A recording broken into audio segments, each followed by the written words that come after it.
जय हिंद। आज मैं साइंस का क्वेश्चन लाया हूँ इस वीडियो में। तो चलते हैं यहाँ से क्वेश्चन की और फर्स्ट क्वेश्चन यहाँ पे देखिएगा, पूछा जा रहा है कि ओम का नियम किसके द्वारा दिया गया था। तो ओम का जो नियम दिया गया था किसके द्वारा दिया गया था, तो राइट ऑप्शन हो जाएगा जॉर्ज साइमन ओम के द्वारा ओम का नियम दिया गया था। राइट ऑप्शन सी करेक्ट होगा। उसके बाद यहाँ से नेक्स्ट क्वेश्चन देखिएगा, पूछा जा रहा है दूसरा नंबर यहाँ पे। दूसरा नंबर यहाँ पर पूछा जा रहा है कि जॉर्ज साइमन ओम जिनके सम्मान में हमारे पास प्रसिद्ध ओम का नियम है, किस देश के हैं। तो राइट ऑप्शन हो जाएगा, याद रखना, वो जर्मनी देश के थे। जॉर्ज साइमन ओम किस देश के थे, तो जर्मनी देश के थे। राइट ऑप्शन ए हो जाएगा, जिसके सम्मान में ओम का नियम दिया गया है। राइट ऑप्शन ए करेक्ट होगा दूसरा का। उसके बाद ऐसे नेक्स्ट क्वेश्चन देखिएगा, तीसरा नंबर पूछा जा रहा है कि ओम का नियम क्या बताता है। तो ओम का जो नियम बताता है, याद रखना, ओम का नियम बताता है आर बराबर भी बटा आई होता है। क्या होता है, आर बराबर भी बटा आई होता है, जहाँ भी समानुपाती आई होता है। याद रखना, भी समानुपाती आई होता है। तो यहाँ पे देखिएगा, तो यहाँ पे भी का हम लोग फार्मूला निकालेंगे तो भी बराबर हो जाएगा आर आई। क्या हो जाएगा, आई आर। और भी बराबर सूत्र है, तो यहाँ पे राइट ऑप्शन हो जाएगा यहाँ पे। और आई के हम लोग जब निकालेंगे यहाँ से आई के, तो आई के यहाँ पे आई बराबर हो जाएगा भी बटा आर हो जाएगा। तो आई बराबर भी बटा आर हो जाएगा। तो राइट ऑप्शन हो जाएगा यहाँ पे correct option C. Right option correct हो जाएगा सी। आई बराबर हो जाएगा भी बटा आर। तो ओम का नियम क्या बताता है, तो आर बराबर भी बटा आई होता है। तो हम लोग यहाँ पे क्रॉस मल्टीप्लाई करेंगे तो भी बराबर आर आई हो जाएगा। आई का हम लोग वैल्यू निकालेंगे यहाँ पे, तो आई बराबर हो जाएगा भी बटा आर। तो राइट ऑप्शन सी हो जाएगा तीसरा का ऑप्शन। उसके बाद यहाँ से नेक्स्ट क्वेश्चन देखिएगा, चौथा नंबर पूछा जा रहा है कि ओम का नियम निम्न में से किसे परिभाषित करता है। तो ओम का नियम किसे परिभाषित करता है, तो याद रखना, धारा और वोल्टेज दोनों का परिभाषित करता है। कि इसी धारा और वोल्टेज के परिभाषित इसीलिए करता है कि यहाँ ओम का नियम में भी समानुपाती, यहाँ पे याद रखना, ओम के नियम में विभवांतर समानुपाती होता है विद्युत धारा के। इसीलिए ओम का नियम जो है परिभाषित करता है धारा और वोल्टेज दोनों को। राइट ऑप्शन डी होगा चौथा का ऑप्शन। उसके बाद यहाँ से नेक्स्ट क्वेश्चन देखिएगा, 5 नंबर पूछा जा रहा है कि निम्नलिखित में से कौन सी धातु ठंडे जल से तीव्र से अभिक्रिया करती है। तो निम्नलिखित में कौन सी धातु जो है ठंडे जल के साथ तीव्र से अभिक्रिया करती है। तो राइट ऑप्शन हो जाएगा यहाँ पे, याद रखना, जिंक धातु जो है ठंडे जल से तीव्र से अभिक्रिया करती है। राइट ऑप्शन सी करेक्ट होगा, जिंक धातु यहाँ पे ठंडे जल से तीव्र से अभिक्रिया करती है। ऑप्शन सी करेक्ट है। नेक्स्ट क्वेश्चन यहाँ पे छठा नंबर पूछा जा रहा है। देखिएगा छठा नंबर यहाँ पे क्वेश्चन है कि धातु अम्ल के साथ प्रतिक्रिया होने से क्या बनाता है। तो धातु जो है अम्ल के साथ अभिक्रिया जब भी करती है तो हाइड्रोजन गैस यहाँ पे जरूर मुक्त करेगी। तो याद रखना, धातु जो है अम्ल से अभिक्रिया करके लवण और हाइड्रोजन गैस मुक्त करती है। राइट ऑप्शन सी करेक्ट होगा। राइट ऑप्शन कौन सा होगा, सी करेक्ट होगा। उसके बाद यहाँ से देखिएगा, नेक्स्ट क्वेश्चन यहाँ से पूछा जा रहा है 7वां नंबर कि सभी अम्ल धातुओं के साथ अभिक्रिया करके कौन सी गैस उत्पन्न करती है। तो सभी धातुएं जो होते हैं अम्ल के साथ अभिक्रिया करके हाइड्रोजन गैस मुक्त करती है। कौन सी हाइड्रोजन गैस मुक्त करती है, तो यहाँ पे ऑप्शन देखेंगे 7वां का। तो राइट ऑप्शन हो जाएगा ए करेक्ट होगा, सभी धातुएं अम्ल से अभिक्रिया करके हाइड्रोजन गैस मुक्त करते हैं। राइट ऑप्शन ए होगा। उसके बाद यहाँ से नेक्स्ट क्वेश्चन देखिए, 8वां नंबर यहाँ पे क्वेश्चन पूछा जा रहा है। 8वां नंबर यहाँ पे क्वेश्चन है कि सोडियम और पोटेशियम धातु जो बहुत ही अभिक्रियाशील होते हैं रखे जाते हैं। तो सोडियम और पोटेशियम धातु एक ऐसी धातु है जो क्रियाशीलता श्रेणी की ऊपरी श्रेणी में पाई जाती है, बहुत ही जो क्रियाशील होते हैं। तो इसे हम लोग जो रखते हैं, याद रखना, किरोसिन तेल में या मिट्टी के तेल में। किरोसिन तेल को हम लोग मिट्टी का तेल बोलते हैं। तो राइट ऑप्शन सी हो जाएगा, किरोसिन के तेल में रखते हैं या मिट्टी के तेल में रखते हैं। तो राइट ऑप्शन 8 का सी करेक्ट होगा। ऐसा इसीलिए होता है, सोडियम पोटेशियम के साथ मिट्टी के तेल में रखा जाता है। सोडियम पोटेशियम बहुत क्रियाशील धातु है। जब भी इसे वायुमंडल में वायु के संपर्क में लाया जाता है तो वायु से अभिक्रिया करके तीव्र से वायु से अभिक्रिया करके स्वतः ही जलने लगते हैं। इसी से बचने के कारण ही सोडियम पोटेशियम को मिट्टी के तेल में डुबाकर रखा जाता है। तो राइट ऑप्शन 8वां का सी होगा। उसके बाद यहाँ से नेक्स्ट क्वेश्चन देखिएगा, 9 नंबर यहाँ पर पूछा जा रहा है कि निम्न में से कौन सी धातु ठंडे या गर्म जल के साथ अभिक्रिया नहीं करती है। तो ये कौन सी धातु जो ठंडे ठंड धातु ठंडे या गर्म जल के साथ अभिक्रिया नहीं करती है। तो याद रखना, ठंडे या गर्म जल के साथ अभिक्रिया जो नहीं करेगी वो पोटेशियम धातु जो है ठंडे या गर्म जल के साथ अभिक्रिया नहीं करती है। ऑप्शन ए करेक्ट होगा, ठंडे या गर्म जल के साथ कौन सी अभिक्रिया नहीं करती है, पोटेशियम धातु। राइट ऑप्शन ये करेक्ट होगा। उसके बाद यहाँ से नेक्स्ट क्वेश्चन 10 नंबर पूछा जा रहा है कि निम्नलिखित में से कौन सी धातु शीतल जल के साथ अभिक्रिया नहीं करती है। निम्नलिखित कौन सी धातु जो शीतल जल के साथ अभिक्रिया नहीं करती है, तो याद रखना राइट ऑप्शन हो जाएगा यहाँ पे पोटेशियम धातु जो है शीतल जल के साथ अभिक्रिया नहीं करती है। आंसर का ऑप्शन बी करेक्ट होगा। उसके बाद यहाँ से नेक्स्ट क्वेश्चन देखिएगा, पूछा जा रहा है 11 नंबर कि जब एक धातु ऑक्सीजन के साथ अभिक्रिया करती है तो क्या बनाता है, तो याद रखना धातु का हाइड्रोक्साइड बनाता है। तो राइट ऑप्शन हो जाएगा, तो राइट ऑप्शन हो जाएगा करेक्ट ऑप्शन धात्विक ऑक्साइड बनाता है। राइट ऑप्शन कौन हो जाएगा, धात्विक ऑक्साइड।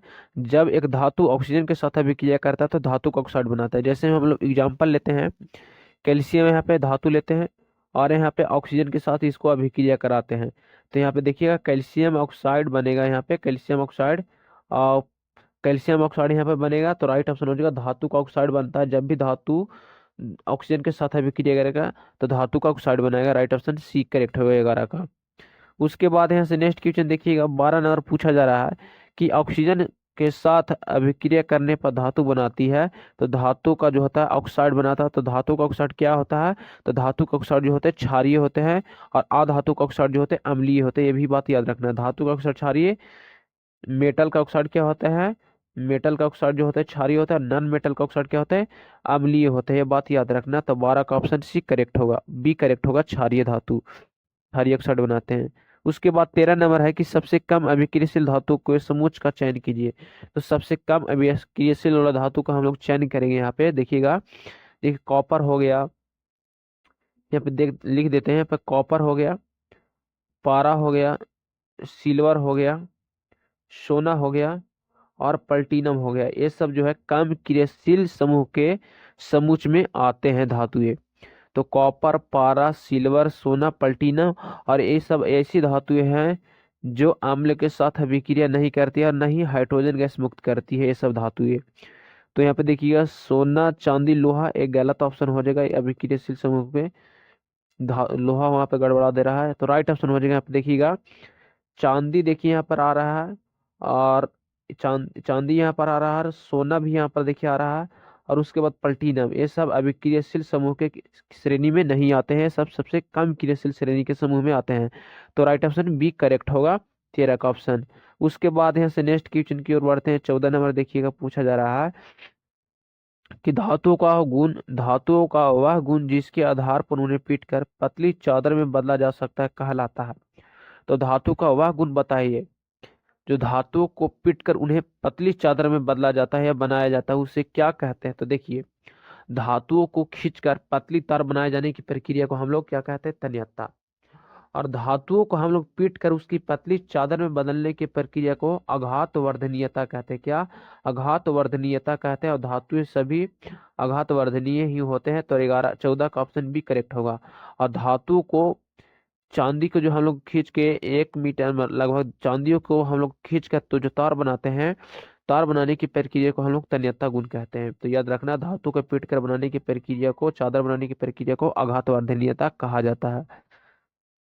उसके बाद 15 नंबर यहाँ पे क्वेश्चन देखिएगा, पूछा जा रहा है कि धातुओं का वह गुण जिससे उन्हें खींचकर तारों में परिवर्तित किया जा सकता है कहलाता है। तो धातुओं को वह गुण जिससे उन्हें खींचकर तारों में परिवर्तित किया जा सकता है कहलाता है तन्यता। और चादर में अगर परिवर्तित किया जाएगा तो आघात वर्धनीयता कहलाता है। और अगर धातु से हम लोग पीट कर उसके ध्वनि उत्पन्न करेंगे तो ध्वनीयता कहलाएगा। और धातुओं में एक विशेष प्रकार की चमक भी होती है, याद रखना ये भी।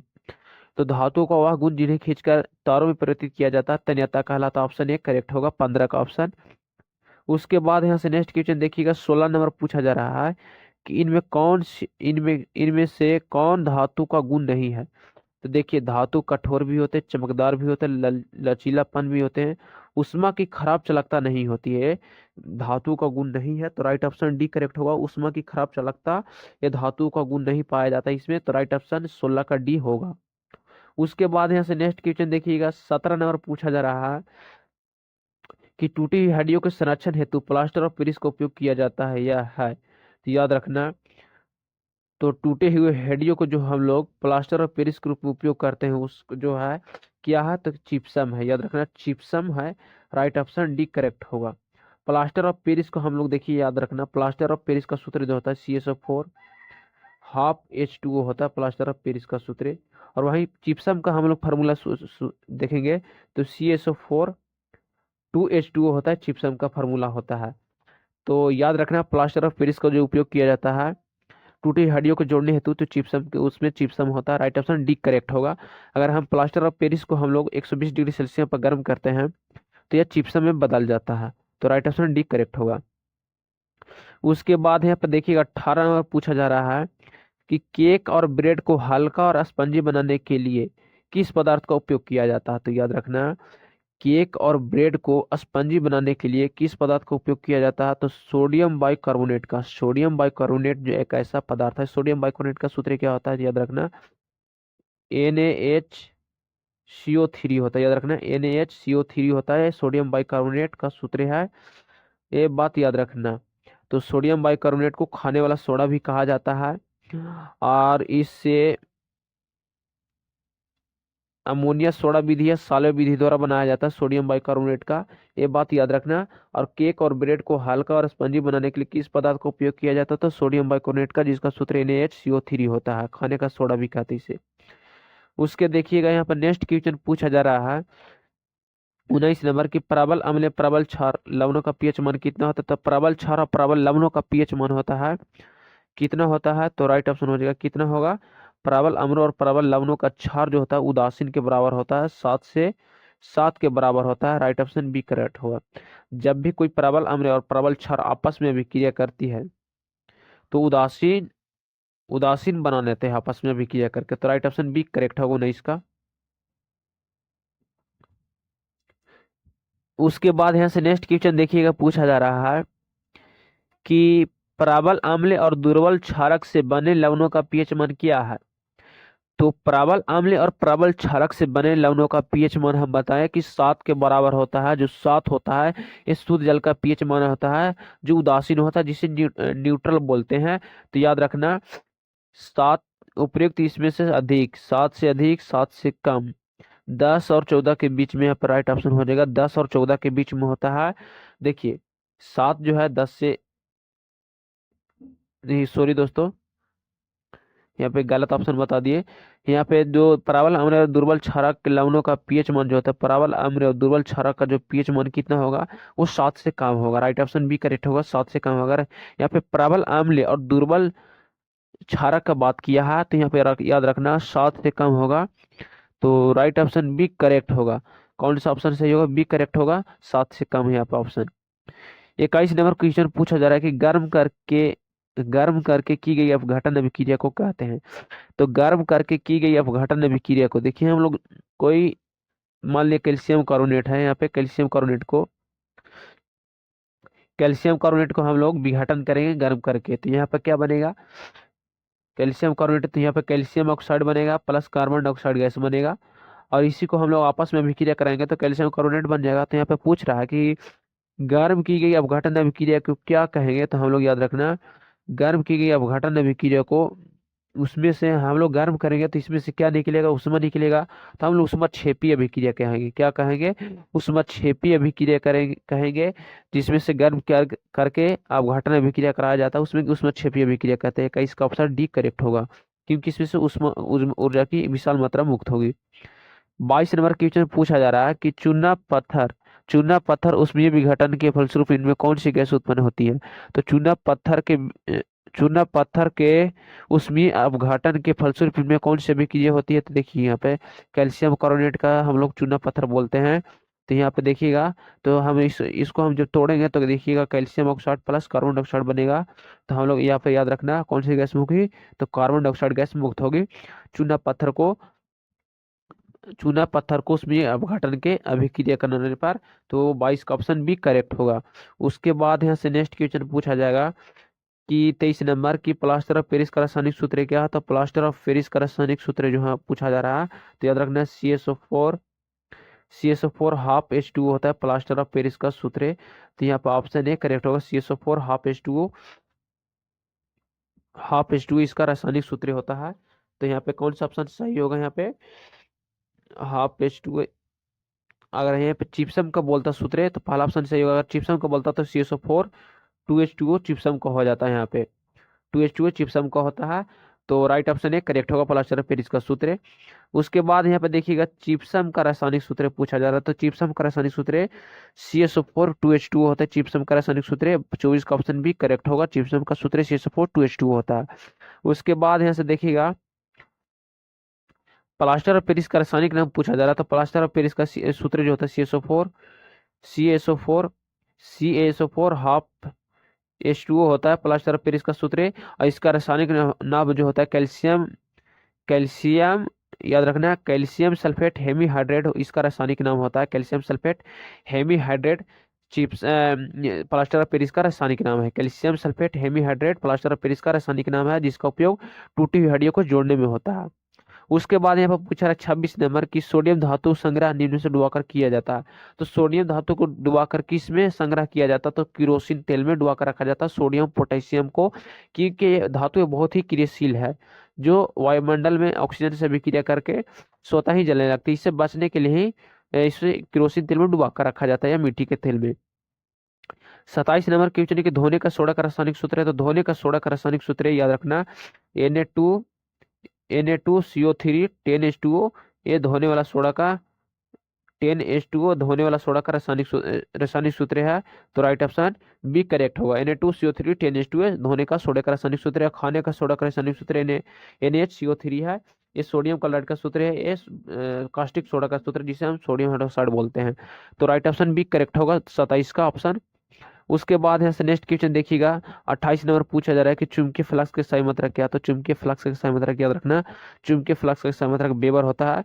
और धारिता का मात्रक जो होता है फ्राइडे होता है। स्वपराकेतव्य का मात्रक हेनरी होता है। दाब के सममात्रक पास्कल होता है। तो चुंबकीय फ्लक्स का ऑप्शन कौन सा होगा, तो चुंबकीय फ्लक्स का सही मात्रक वेबर होता है।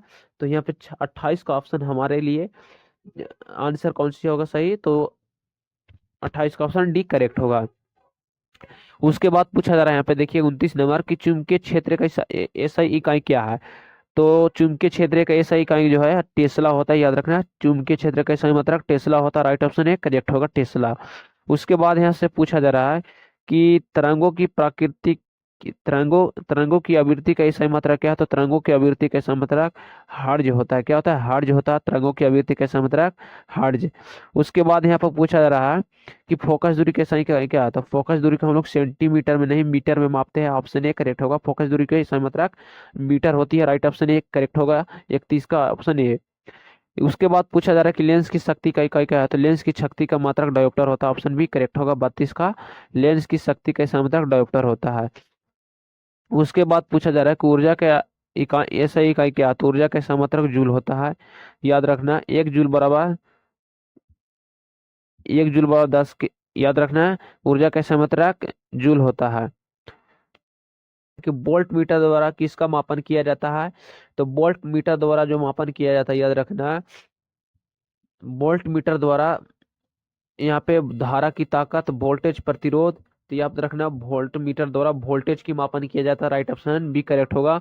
वोल्ट मीटर द्वारा वोल्टेज की मापन किया जाता है। ऑप्शन बी करेक्ट होगा। यहाँ पे वोल्ट मीटर द्वारा वोल्टेज की माप किया जाता है। दूसरा नंबर क्वेश्चन है यहाँ पे कि एक परिपथ में वोल्ट मीटर हमेशा जुड़ा रहता है। तो एक परिपथ में वोल्ट मीटर हमेशा, याद रखना एक परिपथ में वोल्ट मीटर जो हमेशा जुड़ा रहता है वो समांतर क्रम में जुड़ा रहता है। याद रखना समांतर क्रम में जुड़ा रहता है। ऑप्शन बी करेक्ट होगा। दूसरा का ऑप्शन है समांतर क्रम में वोल्ट मीटर जुड़ा रहता है। अगर एमीटर के यहाँ पर बात करता है तो एमीटर हमेशा परिपथ में श्रेणी क्रम में जुड़ा रहता है, वोल्ट मीटर समांतर क्रम में। तीसरा नंबर क्वेश्चन की गैल्वेनोमीटर क्या मापता है। तो गैल्वेनोमीटर जो मापता है विधारा मापता है।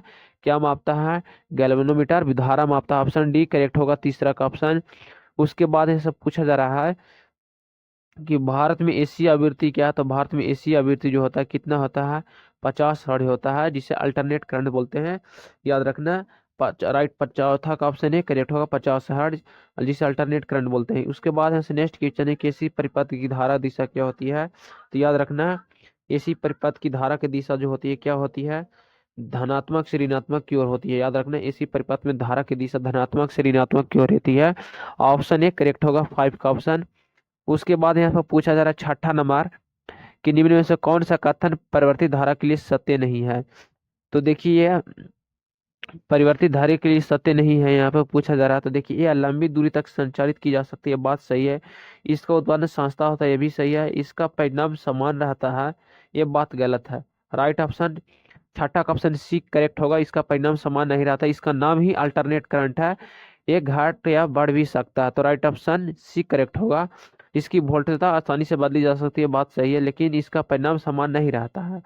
उसके बाद ऐसा पूछ रहा है कि दिश धारा में क्या होता है। तो दिश धारा में क्या होता है, तो याद रखना दिश धारा जिसे हम लोग बोलते हैं रेक्टिफायर भी बोलते हैं, रेक्टिफायर क्या बोलते हैं, रेक्टिफायर को हम लोग दिश धारा बोलते हैं, जो एसी तथा डीसी दोनों धारा उत्पन्न करता है। रेक्टिफायर है दिश धारा दोनों उत्पन्न करता है, एसी डीसी दोनों। तो परिणाम और दिशा के समय अंतराल में परिवर्तित होता है धारा। और उसके बाद दूसरा ऑप्शन यहाँ पर पूछा जा रहा है कि धारा का परिणाम समय के नियमित अंतराल पर परिवर्तित होता है, परिणाम और दिशा समान होते हैं। तो राइट ऑप्शन हो जाएगा परिणाम और दिशा समान नहीं होते हैं। तो सातवां ऑप्शन सी करेक्ट होगा, परिणाम और दिशा समान नहीं होती इसमें। उसके बाद यहाँ पर पूछा जा रहा है कि प्रकाश का तरंग सिद्धांत किसने दिया था। प्रकाश का तरंग सिद्धांत तो दिए थे हाइगेन्स ने दिए थे। ऑप्शन आठवां का ऑप्शन भी करेक्ट होगा, हाइगेन्स ने दिए थे। प्रकाश का कणिका सिद्धांत न्यूटन ने दिए थे, ये बात याद रखना है। हाइगे और आधुनिक विचारधारा के अनुसार प्रकाश जो है कण और तरंग दोनों है। राइट ऑप्शन आठ का बी ऑप्शन होगा करेक्ट ऑप्शन। उसके बाद ऐसा पूछा रहा है कि चिकनी सतह से प्रकाश को चिकनी सरफेस से वापस लौटने की प्रक्रिया को कहा जाता है। तो देखिए प्रकाश को किसी सतह से टकरा कर उसी माध्यम में लौटने की प्रक्रिया को प्रकाश का परावर्तन कहा जाता है। ऑप्शन बी करेक्ट होगा, 9 का ऑप्शन। वायु में प्रकाश की गति कितनी होती है। तो वायु में प्रकाश की गति जो होता है 3 लाख किलोमीटर प्रति सेकेंड होता है। तो याद रखना इनमें से कोई ऑप्शन नहीं होगा। 3 × 10⁸ मीटर प्रति सेकेंड होता है। बात यह वायु में प्रकाश की चाल। उसके बाद यहाँ पर पूछा जा रहा है 11 नंबर के कटा हुआ हीरा क्यों जगमगाता था। प्रकाश के टोटल इंटरनल रिफ्रैक्शन के कारण, प्रकाश के पूर्ण आंतरिक परावर्तन के कारण ये कटा हुआ हीरा जगमगाता है। तो जय हिंद। आज के वीडियो में इतना ही। अगर वीडियो पसंद हो चैनल को सब्सक्राइब जरूर कीजिएगा।